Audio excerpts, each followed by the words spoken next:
यो दुईटै मिलाउने हो भने 31,868 भोटका साथ सबभन्दा कम जुम्लामा चाहिँ चुनाव जितिन्छ। बालेनभन्दा अगाडि हामी त्यस्ता क्याम्पेन धेरै काम गरे हो।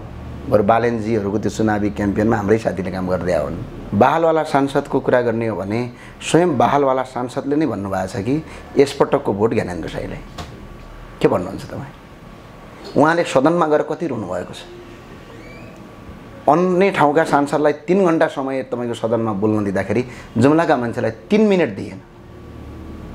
त्यो राज्यको विरोध हो कि होइन? पैसा खर्च गर्नेवाला छैन, किनकि मसँग छँदा पनि छैन। त्यो जुम्लाको त ज्ञानेन्द्र साईसँग टन्नै पैसा छ भन्छन् नि। मेरो सम्पत्ति छानबिन गरे भइगयो त। स्वागत छ यहाँलाई। हस्, धन्यवाद। आराम हुनुहुन्छ? आराम हुन्छ। यो प्रतिनिधि सभाको निर्वाचनको मिति घोषणा भएको केही दिनमै तपाईँले उम्मेदवारी दिने त्यो घोषणा गर्नुभयो जुम्लाबाट। तपाईँको पार्टीबाट अरू कसैको पनि त्यो उम्मेदवारी घोषणा भएको सुनिएको छैन। यति हतारो चाहिँ तपाईँलाई किन लाग्यो? हामी यो त अलि ढिला भयो भन्छु म चाहिँ, होइन? अझै पहिलादेखि नै हुनुपर्थ्यो। किनभने यो पार्टीले टिकट दिने अर्थात् नेताका पछाडि लाइन लागेर मलाई दे भनेर पैसाका बिटा लगेर टिकट किन्ने किसिमका मान्छेहरूले मात्रै घोषणा नगर्ने हो। अब हामीलाई त के छ भने जसले जहाँबाट दिन सक्छ त्यहाँबाट हो। जन्मभूमिको जुन शुभ साहित्यका लागि अझ ढिला भयो म त भन्छु। अझ अगाडि नै गर्नुपर्थ्यो। के टिकट किन्नुपर्छ त्यस्तो? काङ्ग्रेस एमालेमा त देखियो त। तपाईँको पार्टीमा? हाम्रोमा छैन त्यस्तो। हाम्रोमा त जहिले गरे पनि हुन्थ्यो भन्ने हो। तर अरू तपाईँ त भर्खर छिर्नु भएको छ राप्रपामा, छ कि तपाईँलाई के थाहा? मलाई चाहिँ छैन अहिलेसम्म, किनभने मलाई भइदिए भए त मैले घोषणा गर्दिनँ थियो होला नि त। र अर्को कुरो, जन्मभूमिको शुभ साहित्यका लागि अझै ढिला भयो भन्छु म। अझै 2 महिना 3 महिना अगाडि गर्न पर्थ्यो। तपाईँ किन सांसद बन्न चाहिरहनु भएको छ? 2-3वटा कुरा हो। एउटा कुरा चाहिँ के छ भने जुम्लाले, मैले जुम्लै किन रोजेको भने जुम्लाले राष्ट्रिय स्तरमा आजका दिनसम्म पनि आफ्नो पहिचान बनाउन सकेन। यो ध्रुव सत्य कुरा हो। आज हाम्रा जुम्लाबाट 2007 सालदेखि अहिलेसम्म हामीले धेरै प्रतिनिधि पठायौँ। त्यो मध्ये पञ्चायतकालका केही प्रतिनिधिहरू, हरिशचन्द्र महत, अदान सिंह कठायतहरूले राष्ट्रिय राजनीतिकमा एक किसिमको मन्त्रीसम्म हुनुभयो, एक किसिमको आफ्नो उपस्थिति जनाउनु भयो। तर 2046 सालभन्दा पछाडि चाहिँ जुम्लामा सांसद छन् र भन्ने जस्तो शून्य अवस्थामा रह्यो। त्यसका लागि जुम्लाको प्रभाव चाहिँ राष्ट्रिय राजनीतिकमा हुनुपर्छ भनेर मेरो पहिलो उम्मेदवारी हो। संसद किन बन्नु पर्यो भन्दाखेरि 2-3वटा कारण। अब यो देश यसरी बर्बाद भइराखेको छ, हामीले ठुलो हेरेर बस्ने कि नीतिगत तहमा गएर सुधार्ने? नीतिगत तहमा गएर सुधार्नका लागि संसदमा छिर्नै पर्छ, त्यहाँभित्र बसेर कानुन बनाउनै पर्छ, विधि बनाउनै पर्छ, नीति बनाउनै पर्छ। संसार चल्ने नीतिले हो, नीति बनाउने थलो संसद हो। तपाईँले त्यो जुम्लाबाट उठ्दाखेरि चाहिँ मलाई जित्न सजिलो हुने रहेछ भन्ने हिसाब किताब गरेर त्यहाँबाट उम्मेदवारी दिने घोषणा गर्नुभयो। जस्तो अरू हेभीवेट उम्मेदवारहरू जो रहने आकलन गरिएका क्षेत्रबाट ज्ञानेन्द्र साई उठ्छ भनेर त्यो हल्ला फैलाइएको थियो या फैलिएको थियो, होइन? जस्तो प्रचण्डसँग लड्छ या केपी शर्मा ओलीसँग लड्छ चुनाव भनेर भनिएको थियो। तपाईँलाई उहाँहरूसँग लड्न चाहिँ डर लाग्यो र जुम्लाबाट चाहिँ जित्न अलिक सहज हुन्छ भन्ने सोचेर त्यहाँबाट उम्मेदवारी दिनुभयो? होइन, जुम्लामा रापरपाको भोट कति छ एकछिन हेर्नुहोस् त। सबभन्दा कमजोर उपस्थितिमा छ। 504 भोट कि कति भोट छ? 74,000 भोट मध्ये 504। तपाईँ सम्झिनुहोस् न, अघिल्लो चुनावमा राप्रपाले ल्याएको स्थानीय तहको चुनावमा सबभन्दा बढी भोट भएका क्षेत्र चितवन, क्षेत्र नम्बर 2 काठमाडौँ, नवलपरासी, रूपन्देही, झापाको एउटा क्षेत्रबाट र अनि कैलालीबाट चुनाव लड्नका लागि त्यहाँका जिल्लाका साथीहरू, नगर अध्यक्षहरू, क्षेत्रीय अध्यक्षहरू 1-1.5 महिनादेखि म कहाँ आइराख्नु भएको थियो। मैले चाहिँ जुम्लामा किन रोजेको भने तपाईँ सानो हुँदाखेरि सानो हुनुहुन्थ्यो, अलिकति ठुलो हुँदै जानुभयो र कतै जागिर गर्नुभयो। जागिर गरेपछि तपाईँको पहिलो तलब आउँछ। त्यो पहिलो तलब आए पछाडि त्यो तलबको पहिलो हिस्सा सम्भवतः आफूलाई जन्म दिने बाउआमालाई तपाईँले दिनुहुन्छ, यदि हुन्छ, होइन? त्यो पहिलो हिस्सा तलबले बाबुआमालाई पुरै खाना पुग्ने पनि होइन, पुरै घर खर्च टर्ने पनि होइन, तर तपाईँले पहिलो आफ्नो तलबको हिस्सा बाबुआमालाई दिनुहुन्छ नि। हो त्यस्तै जननी जन्मभूमि भनेको आफ्नो माटो हो, आफूलाई जन्म दिएको। आज ज्ञानेन्द्र साई हुँ भनेर म पूर्वका झापामा आमसभा गरिरहँदा, पूर्वका तपाईँको विराटनगरका ठुल्ठुला आमसभामा म प्रमुख अतिथि भएर कार्यक्रम गरिरहँदा मेरो जननी जन्मभूमि त मेरो माटी हो। त्यो माटोले मलाई नहुर्काएको भए, त्यो माटोले मलाई त्यतिखेरै मारेको भए सम्भवतः म आज ज्ञानेन्द्र साई हुँदैन थिएँ। तपाईँले अहिले भावनाको कुरा पहिलो कुरा चाहिँ मेरो सुन्नु, पहिलो कुरा चाहिँ मेरो के हो, मेरो जन्मभूमिबाट मेरो ऋण तिर्नु छ, तपाईँको दुधका भाराको। जन्मभूमिलाई सुधार्नु छ। अन्तबाट चुनाव जितेर झिलिमिली बनाउँदा मेरो जन्मभूमि अँध्यारो बत्ती मुनिको अँध्यारोमा रोइरहेको मैले हेर्न सक्दिनँ। त्यसका लागि मेरो उम्मेदवारी जुम्लाबाट हो। अन्तबाट जित्ने त्यो आँट पनि तपाईँमा किन छैन? भएन होइन? किन छैन? थियो भने होइन, हुन त अहिले मैले भने तपाईँले अहिले पनि भन्नुहोस् न, यदि अहिलेको संविधानमा 2 ठाउँबाट उड्ने लड्ने व्यवस्था गर्नुहोस्, अहिलेको बहालवाला नेतालाई चुनाव गराइदिन्छौँ हामी। कहाँबाट उठ्ने? जहाँबाट नि, चितवनबाट लडे पनि लडाउनुहोस्, शेरबहादुरजीको डडेलधुराबाट लडाइ लडाउनुहोस्। डडेलधुरामा गएर आमसभा गरेर स्थानीय तहमा हाम्रो मान्छे जिताएर आएका छौँ हामी। तर के हो भने, ल मान्नुहोस्, काठमाडौँको क्षेत्र नम्बर 2बाट मैले चुनाव, यहाँ 12,000 भोट छ रापरबाको, एउटा त नगरपालिकासम्म जितिसकेका छ। चितवनमा 32,000 भोट छ, जहाँ तपाईँको नवलपरासी रूपन्देहीमा भनेको, तपाईँ रूपन्देहीमा झन्डै तपाईँको 25,000 भन्दा बढी भोट छ त्यो निर्वाचन क्षेत्रमा। रापरपाले यसपटक हासिल गरेको छ। यी सबै कुरालाई तिलाञ्जली दिएर 500 भोट मात्र भएको जुम्लामा मैले रोजेको सिर्फ एउटा मात्रै कारण के हो भने मेरो जननी जन्मभूमि हो। मेरो पहिलो चुनावी लडाइँ मेरो जुम्लाबाट हुन्छ। जुम्लाबाटै म चुनावमा उठ्छु। सबै मेरो उम्मेदवारी कुनै माओवादीका विरुद्धमा पनि होइन, काङ्ग्रेसका विरुद्धमा पनि होइन, एमालेका विरुद्धमा पनि होइन, र कुनै व्यक्तिका विरुद्धमा होइन। एउटा जुम्लालाई राष्ट्रिय राजनीतिमा जुम्लाको उपस्थितिका लागि मेरो उम्मेदवारी हो। तपाईँ हिसाब किताब त गरिरहने मान्छे होइन? तपाईँले 500 भोट राप्रपाको छ भन्नुभयो जुम्लामा है, कति भोट ल्याएर चाहिँ जितौँला भन्ने लागेको छ तपाईँलाई? होइन, हाम्रो सर्वेक्षण पनि गरिएको छ, सर्वेक्षण नगरेको होइन। झन्डै झन्डै 27 जनाभन्दा बढी प्रोफेसर, मेरा केही विद्यार्थी साथीहरू, केही मेरा शिक्षक साथीहरू हुनुहुन्छ, अनि केही तपाईँको व्यवसायी साथीहरूले म अघिल्लो पटक जुम्ला जाँदाखेरि हामी जुम्लामा सर्वेक्षण गर्छौँ भनेर सर्वेक्षण गरेको रिजल्ट आइसके पछाडि पनि मैले उम्मेदवारी घोषणा गरेको। त्यो रिजल्टमा करिब 100% मैले जुम्लाबाट चुनाव जित्ने देखिन्छ। कसरी देखिन्छ भने 74,000 भोट जुम्लामा छ अहिलेको बढेको गरेर। 74,000 भोटमध्ये 62% भोट खस्छ।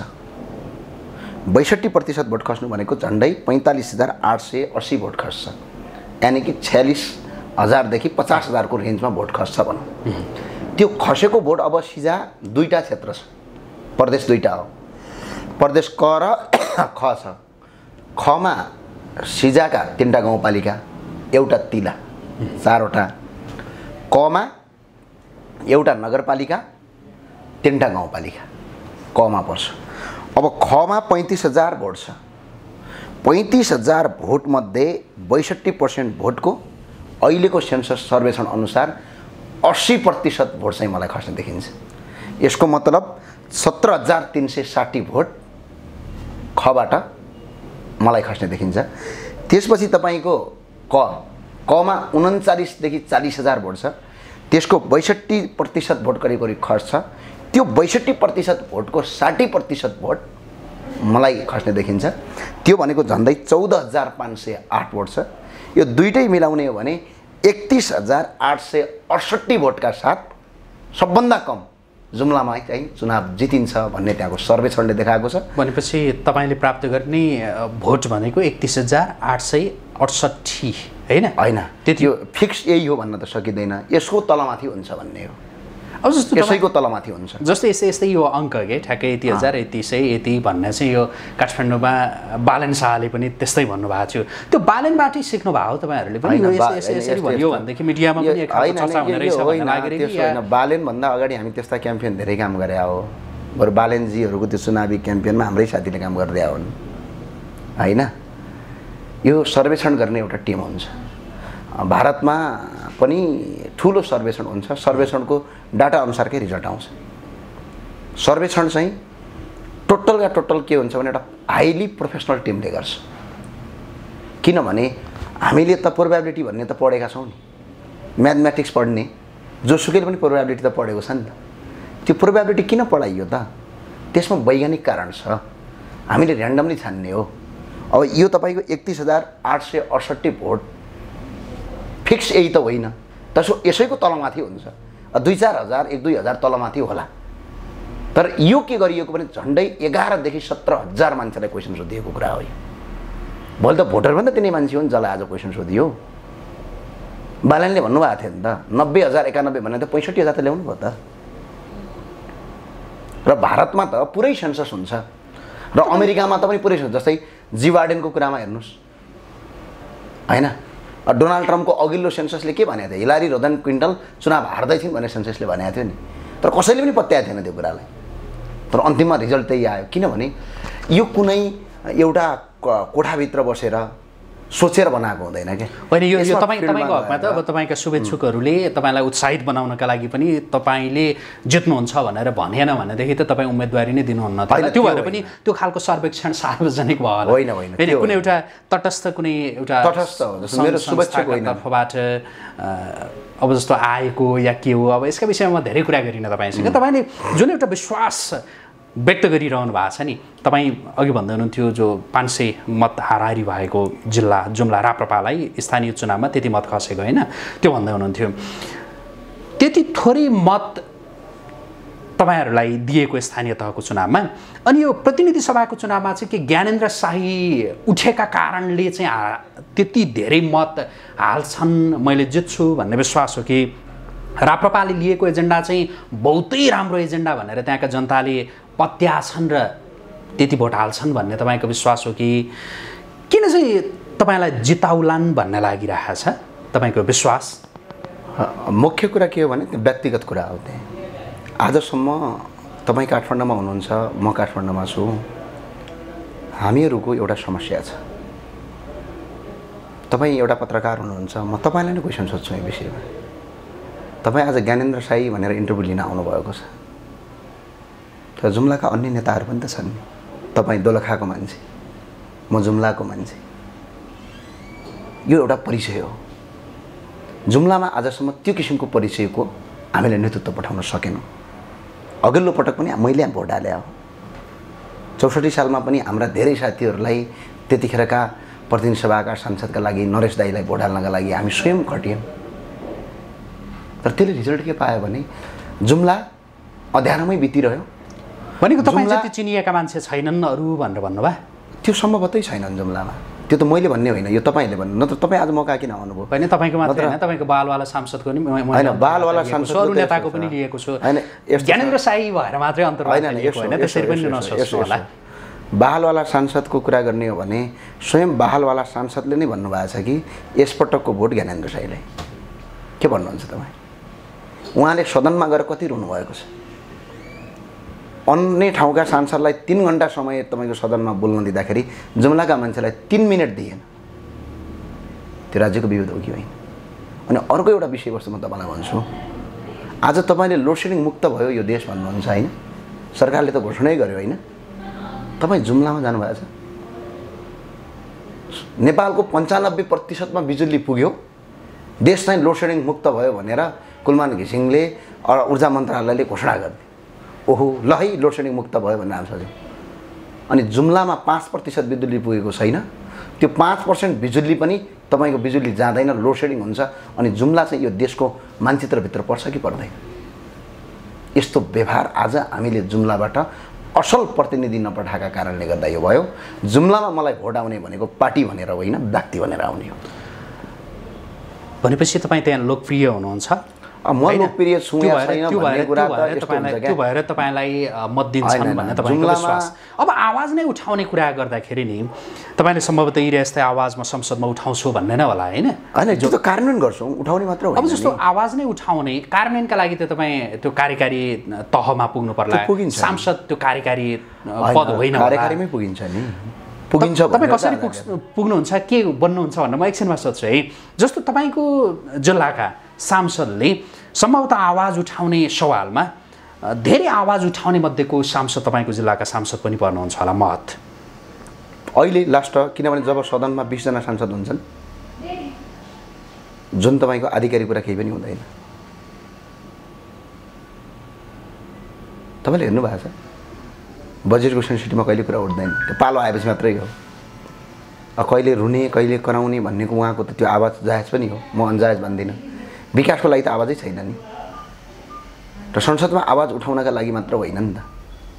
हामी तपाईँले चाहिँ के गर्नुहुन्छ त त्यो संसदमा गइसकेपछि आवाज संसदमा त उठाउने आवाज त हो नि होइन? होइन, तपाईँ त्यति मात्र होइन, के आवाज उठाउनु मात्र हुँदैन। अरू के? अहिले तपाईँले अस्तिको पत्र पत्रिकामा पढ्नुभयो 14-15 दिन अगाडिको जुम्लामा 5 वर्ष उहाँ सांसद हुनुभयो, 5 वर्ष ललितजङ साई सांसद हुनुभयो, 10 वर्ष 5 वर्ष 6-7 वर्ष नरेश भण्डारी हुनुभयो, करिब 13-14 वर्ष गणतन्त्र पछाडि जुम्लाले सांसद पायो। एउटा 33 केबी को विद्युतीय प्रसारण लाइन लिनका लागि जुम्लाबाट बहालवाला सांसद पनि रुलिङ पार्टीकै हुनुहुन्छ, मन्त्री पनि रुलिङ पार्टीकै हुनुहुन्छ। एउटा रुलिङ पार्टीको मन्त्रीले एउटा रुलिङ पार्टीको सांसदलाई भेटसम्म गर्दैन। एउटा रुलिङ पार्टीको एउटा कर्मचारी एकजना डिजीले बहालवाला सांसदलाई बाजागाजा सहित तपाईँको विद्युत प्राधिकरण गएको बेला भेट्नु त धेरैको टाढाको कुरो, मलाई बाजा बजाउने होइन, गएर संसदमा कराएको होइन, ठाडो जवाफ आउँछ। यो अर्थ के हो भनेपछि, यो मिनिङ के हो भनेपछि, कि त जुम्लामा हामीले त्यस्तो किसिमको सांसद पठाउनै सकेनौँ, त्यो हाम्रो कमजोरी हो, कि त हाम्रा सांसदमा त्यो किसिमको क्यापासिटी नै भएन, कि त राज्यले हामीलाई त्यो किसिममा विभेद गरेर चेप्यो।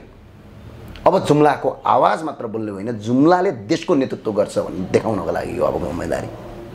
देशको नेतृत्व भन्दै गर्दा त प्रधानमन्त्री बन्नु पर्ला। किन जुम्लाको छोरासँग प्रधानमन्त्री बन्न सक्दैन भन्ने केही छ? यो चुनाव लगत्तै के प्रधानमन्त्री किन असम्भव छ? दावेदारी रहन्छ तपाईँ? रहन्छ मेरो दावेदारी, किन हुँदैन? कसरी दावेदारी नहुन्छ? राप्रपाले त्यसो भए ज्ञानेन्द्र साईलाई प्रधानमन्त्रीका रूपमा अगाडि सार्छ? बाबा अहिले के सार्छ भन्ने कुरा होइन, दावेदारी चाहिँ किन हुँदैन? देशको एउटा सांसद भइसक्यो कि जुम्लाको मान्छे यो देशको प्रधानमन्त्री बन्न जुम्लाको मात्रै होइन, सांसद प्रत्येक सांसदलाई प्रधानमन्त्री बन्ने हक छ। यतिकै मैले तपाईँलाई सोधेँ कि राप्रपाले तपाईँलाई प्रधानमन्त्रीका रूपमा अगाडि सार्दैछ भनेर सोधेको होइन। अहिले चाहिँ तपाईँको प्रधानमन्त्रीका रूपमा जाने कि नजाने भन्ने होइन, अहिले सदनका लागि जाने हो। भोलि सदनमा जितेर आइसके पछाडि राप्रपाले तपाईँको त्यो राख्नुपर्ने अवस्था पनि आउन सक्छ। र अर्को एउटा कुरो के हो भने, युवाहरू यो देशमा तपाईँको पिछडित भए, युवाको नेतृत्व भएन, युवाको नेतृत्व भएन भन्ने, अनि हामी जस्ता 30 वर्ष 31 वर्षका युवाहरूले यो देशलाई नेतृत्व गर्छौँ भनेर आउँदाखेरि तपाईँको त्यसको ब्याड कमेन्ट गर्ने ती युवा पुस्तालाई पनि त तपाईँको क्वेसन होला नि त।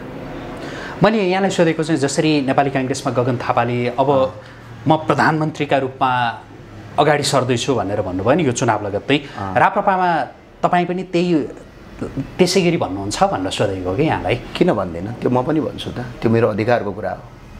पार्टीले बनाउनु नबनाउनु भन्ने कुरा भोलि त्यहाँभित्रको छलफलको विषयवस्तु, त्यो मेरो अधिकारको कुरा हो, त्यसमा केही दैमत छैन। किन प्रधानमन्त्री बन्न सकिँदैन? तपाईँको दाबी प्रधानमन्त्रीका लागि रहन्छ? अवश्य हुन्छ। पार्टीले यदि तपाईँको बहुमत ल्यायो भने हाम्रो दाबी हुन्छ प्रधानमन्त्रीका लागि। राजेन्द्र लिङ्गदेनलाई प्रधानमन्त्री बनाउने हो के भन्दै हुनुहुन्थ्यो नि एकता? राजेन्द्र लिङ्गदेनलाई प्रधानमन्त्री पार्टीले ल्यायो, मैले यो भन्न खोजेको के हो भने, दाबी हुन्छ, हरेक सांसदको आफ्नो दाबी हुन्छ। तर अहिले पार्टीको अध्यक्ष राजेन्द्र लिङ्गदेन भएका नाताले यदि पार्टीले प्रधानमन्त्री नै पायो भने हामी राजेन्द्र लिङ्गदेनलाई अगाडि बढाउँछौँ भन्ने हाम्रो अहिले योजना छ। तर अहिले हाम्रो योजना चाहिँ अर्थमन्त्री र गृहमन्त्रीसम्मको हुनसक्छ मेरो व्यक्तिगत हकमा। तर म देशमा अहिले नै प्रधानमन्त्री नभए पनि अब प्रधानमन्त्री बन्न सक्दिनँ भन्ने त होइन नि त, किनभने पार्टी अध्यक्ष नै हुनुपर्छ भन्ने पनि छैन नि त। भनेको यो सांसद बनिसकेपछि सांसदका रूपमा मात्रै चाहिँ म रहिरहनु हुँदैन, त्यो सम्भव नै हुँदैन। मन्त्री चाहिँ बन्ने हो। यसपटक जुम्लाले अर्थ मन्त्रालय पाउन सक्छ यदि चुनाव जितेर आइयो भने। अर्थमन्त्री बन्ने तपाईँ होइन, बन्ने म भन्ने भने भोलि जनताको हातको कुरा हो। तर एउटा सोच राख्न पाइयो, एउटा विचार राख्न पाइयो, किनभने राजनीतिमा आएपछि जनता कहाँ गएर टेस्ट गर्ने नै हो। त्यो कतिले विरोध गर्लान्, कतिले मिठो गर्लान्, कतिले राम्रो गर्लान्। अनि राजनीतिक सांसद भएर आइसकेपछि सांसद मात्र हुने पनि होइन, किनभने जुन नीतिगत तहमा बसेर काम गर्नुपर्ने हो त्यो तहमा त पुग्नु पर्यो नि। तपाईँ पत्रकार भइसकेपछि म पत्रकार हो, म क्यामेरा मात्र समाउँछु भनेर पुगेन नि त। पत्रकार भइसकेपछि चाहिँ तपाईँले आफ्नो कर्तव्य पुरा गर्दै जाने हो। या आज एउटा इन्टरभ्यू गर्नुहुन्छ, भोलि यहाँभन्दा ठुलो अर्को इन्टरभ्यू गर्दै हुनुहुन्छ, अझ अर्को गर्दै जानुहुन्छ। सबैको प्रगतिको अर्थात् तपाईँको आफ्नो कार्यक्षेत्र बढ्दै जाने कुरा हो। तपाईँले ताकेको चाहिँ अर्थ मन्त्रालय हो अब होइन, यसपटक चाहिँ मलाई मात्र होइन, पार्टीले नै त्यो दिएको, पार्टीले नै एक तरहको छलफलमा हाम्रो पार्टीले यसपटक अब बहुमत त हामी ल्याउन सक्दैनौँ, यो सिधा कुरा हो, किन घमण्डी कुरा गर्नु हुँदैन, हावादारी कुरा गरेर फाइदा केही छैन। तर हाम्रो पार्टीले 40 देखि 50 को रेन्जमा चाहिँ समानुपातिक र प्रत्यक्ष गरेर सिट ल्याउँछ यदि हामी कुनै दलसँग सहकार्य गरेर गयौँ भने। बाइ द केस कुनै दलसँग सहकार्य गरेर गएनौँ भने 25 देखि 30 वटा सांसद समानुपातिक प्रत्यक्ष हाम्रो 100% छ। अनि 25 देखि 30 वटा सांसद भनेको यो देशको तपाईँको प्रधानमन्त्रीका लागि की रोल पनि हो। अब 40 देखि 50 वटा भयो भने त मेन की रोल हुन्छ। अब 25 देखि 30 भने पनि यो देशको सरकार कसको बन्ने र कसको नबन्ने भन्ने कुरामा अहम भूमिका हुन्छ। त्यो भूमिकामा यसपटक राप्रपा आउँछ र आफ्ना एजेन्डा स्थापित गर्छ। यही सदनबाट आफूले चाहेका, यो देशले चाहेको, यो राष्ट्रले चाहेको, यो मुलुकले चाहेको एजेन्डा स्थापित हुन्छ र समग्र जुम्लामा चाहिँ बिल्कुलै नयाँ किसिमले चाहिँ हामी जानेवाला छौँ। जुम्लालाई अहिलेसम्म तपाईँ के भनेर चिन्नुहुन्छ? ओहो पिछडित क्षेत्र भनेर चिन्नुहुन्छ। ल भन्नुहोस् त। धेरैले भन्छन् नि घर गाउँ भनेपछि जुम्ला भन्दाखेरि ए त्यो दुर्गम भन्छन् क्या। तर तपाईँ जुम्ला पुग्नु भएको छ, नेपालका अरू कोही साथीहरू जुम्ला पुग्नु भएको छ? जुम्ला स्विजरल्यान्डभन्दा सुन्दर छ। जुम्ला एउटा पहाडी हिमाली उपत्यका हो। जुम्ला संसारमै नभएको मार्सिधान फल्छ। जुम्ला विश्वमै नभएका जडीबुटी हुन्छ। जुम्ला विश्वको सबभन्दा सुन्दर ठाउँमध्ये एउटा ठाउँ हो। लह लह धानका बाला झोलेका हुन्छन्, मकैका कोसा फलेका हुन्छन्, आलु यति ठुलो हुन्छ, फापरहरू पुरै पाकेको हुन्छ। तपाईँ यहाँका चौरहरू देख्नुहुन्छ, त्रिभुवन विमानस्थल भन्नुहुन्छ नि, यस्ता त्रिभुवन विमानस्थल जत्रो ठाउँ त हाम्रा गोरु चर्नेहरू र भैँसी चर्ने ठाउँ हुन्छ। भने त्यस्तो ठाउँ आज दुनियाँको मानचित्रमा कतै गायब भएको छ। यो मानचित्र र जुम्लीको प्रतिनिधित्व गर्नलाई जुम्लाले पनि यो देशको नेतृत्व गर्न सक्छ भन्नका लागि अहिलेको उम्मेदवारी। अब तपाईँले उम्मेदवारी त घोषणा गरिसक्नुभयो, तयारी कस्तो गरिरहनु भएको छ? तयारी धेरै राम्रो छ। मुख्यतया अहिले जुम्लामा चाहिँ मैले 4 वटा काम गर्ने चाहिँ मेरो प्रतिबद्धता छ जितेर गएपछि। किनभने अहिले मैले प्रतिबद्धता गरिसकेपछि त्यो काम गर्नुपर्छ।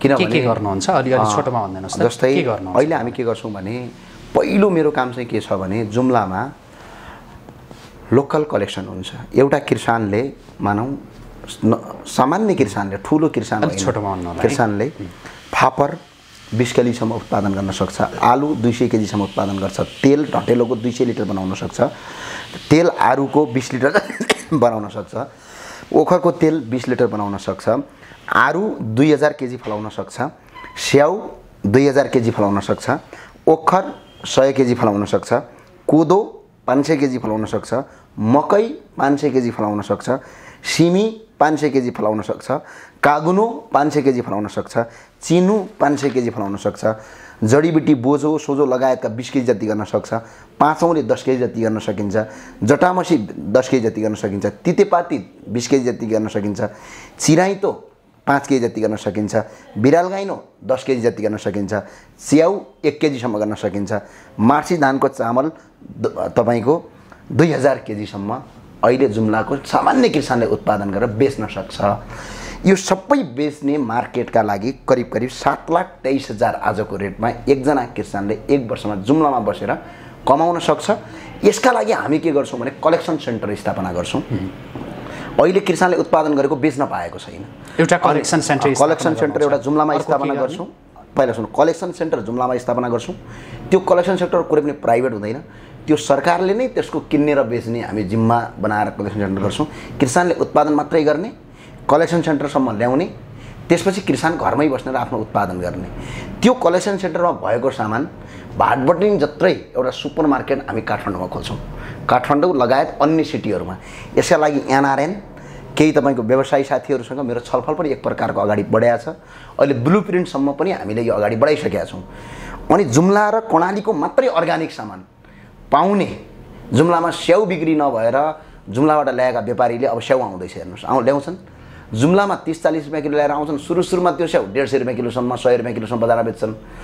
अब अन्तिम स्याउ कुइन लाग्यो भनेर 20 रुपियाँ किलो पनि बेचेर यहाँबाट व्यापारी घाटा खाएर जानुपर्छ किसानहरू। अब हामी एक प्रकारको ठुलो कोल्ड स्टोर काठमाडौँ राख्छौँ। त्यो कोल्ड स्टोर के हुन्छ भने पुरै सुपर मार्केट हुन्छ, भाटबडी जत्रै प्राइभेट सेक्टरले लगानी गर्छ, फाइदा खान्छ। जुम्लाको स्याउ कोल्ड स्टोरमा गर्छ, आलु कोल्ड स्टोर गर्छ, अनि बिल्कुलै अर्ग्यानिक खाना र जुम्लाको मात्रै सामान एउटा त्यो गर्न एउटा मार्केट एउटा त्यो गर्छ। अर्को हामी के गर्छौँ भने बाटो जुन अहिले छ त्यो बाटो समस्या हो। जसरी त्यो शेरीघाटबाट जुम्लाको नाकमा बजारसम्म जो बाटो गएको छ त्यो बाटो साह्रै खतरायुक्त छ, त्यसले पर्यटन प्रबन्धनमा पनि असर पारेको छ। जुम्लाको सानो अवस्था छ, यसलाई शेरीघाटबाट खोला तिलाको छालैछाल हामी यसलाई नाकमा बजारसम्म पुर्याउँछौँ।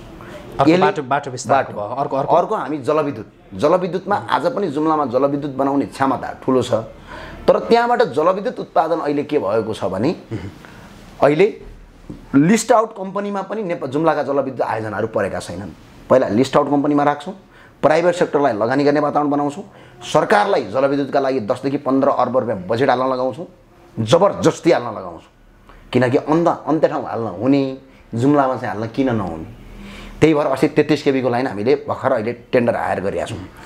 त्यस पछाडि अर्को एउटा काम चाहिँ के गर्छौँ भने जुम्लामा ढटेलो, ओखर, आरु, तेल, जडीबुटी लगायतको टन्नै फल्छ। दियार, देवदारको काठ 7.5 लाखभन्दा बढी कमाउन सकिन्छ एउटा रुखबाट। अनि एउटा कानुन पारित गर्छौँ, जडीबुटी खुला बेच्न पाउने, पुलिसले पक्रिन नपाउने कानुन बनाउँछौँ। किनकि आज जुम्लाबाट बोझो 1 किलो होइन, 10 ग्राम होइन, 200 ग्राम बोझो बोकेर यदि एकजना जुम्लीले काठमाडौँमा बेच्छ भने यहाँको पुलिसले पक्रेर एउटा चोरी गरे जसरी जेल हाल्छ। जुम्लाको तपाईँको केसर बेच्न पाइँदैन, जुम्लामा उत्पन्न भएको 5 औँले बेच्न पाइँदैन, जुम्ला हुँदा टिमुरसम्म बेच्न दिँदैन। यस्तो घटिया कानुन यो देशमा बनेको छ। त्यो कानुनका दफा च्याच्छौँ सदनमा गएर हामी नयाँ कानुन लागू। तपाईँले गर्ने 4वटा काम अघि मैले सोधिरहेको थिएँ यहाँलाई कि तयारी चाहिँ कस्तो छ भनेर। तयारी कस्तो छ भनेर सोधिरहँदा मैले गर्ने काम चाहिँ यो भनेर चाहिँ 4वटा यहाँले प्रस्तुत गर्नुभयो। तयारी चाहिँ के छ तपाईँको? व्यापक हाम्रो तयारी छ। अब यस्तो छ क्या, जस्तो तयारी भनेर चुनाव आउने बित्तिकै बाजा बजाएर जानुपर्छ भन्ने पनि छैन। मैले काम गरेका आधारमा दाजुभाइहरूले भोट हाल्ने हो, मैले राम्रो काम गर्न सक्छ भन्ने कुरा दाजुभाइहरूलाई दिदीबहिनीहरूलाई विश्वास छ भने भोट हाल्ने हो। होइन भने बाजा बजाउनेवाला पनि छैन म, भोज खुवाउनेवाला पनि छैन म, पैसा खर्च गर्नेवाला पनि छैन, किनकि मसँग छँदा पनि छैन।